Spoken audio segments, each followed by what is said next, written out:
মিথ্যা কথা বলে গেছে। কথা বুঝে আসেনি? বলবেন মাদ্রাসা মিথ্যা কথা বলে গেছে। আলহামদুলিল্লাহ, কেউ আপনাদের মনে কষ্ট হয়ে যাবে না মাদ্রাসার জন্য যে আপনাদের মাদ্রাসার ঋণ পাবো। আর এই মাদ্রাসার জন্য আল্লাহ তাআলার দরবারে দোয়া চাই আমরা সবাই মিলে, আল্লাহ পাক যেন একটা ভালো জায়গা পৌঁছে দেন। সকলে বলি আমিন। দেখেন, আপনারা শুনেছেন যে পাঁচিল কোনো ব্যক্তি করে দিচ্ছে। আচ্ছা, এই ইটগুলো কি নতুন না পুরান? ভালো করে দেখেন, কিছু জিনিস আপনাদের ভুল ভাঙিয়ে দেন।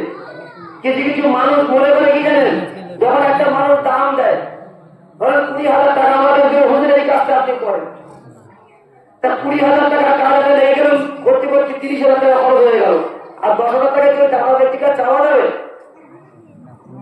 আমি একটু লাগিয়ে দিলাম আর 10,000 টাকা বেশি খরচ হচ্ছে, আমার উপর চাচ্ছি।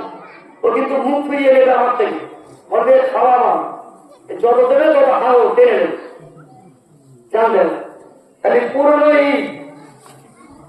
ওইখান থেকে এই পর্যন্ত যত মিস্ত্রি আর লেবার সব মাদ্রাসার তরফ থেকে আমি দিয়েছি, কেউ দেয়নি। শুধু 400 ফুট বালি আর ওই 100 বস্তা মতো সিমেন্ট, 70 বস্তা সিমেন্ট। যারা ভ্যানওয়ালা তুলে তারা জানে 70 বস্তা সিমেন্ট আর 400 ফুট বালি। আচ্ছা, এইটা কি ওই জায়গায় কাজ হয়েছে বলে মনে হয়?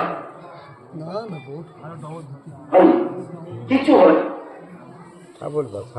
বাইরে এই যে প্লাস্টার হয়ে গেছে, কত সুন্দর দেখাচ্ছে, ও প্লাস্টার হবে ইনশাআল্লাহ। আমার একটা স্বপ্ন আছে, আমি থাক, ভালো লাগাচ্ছে, থাক পড়ো পড়ো পড়ো, আরে পড়ো না বাবা, আজকের দিনটা হোক দিয়েছে মানে আর উনি ভাই উনি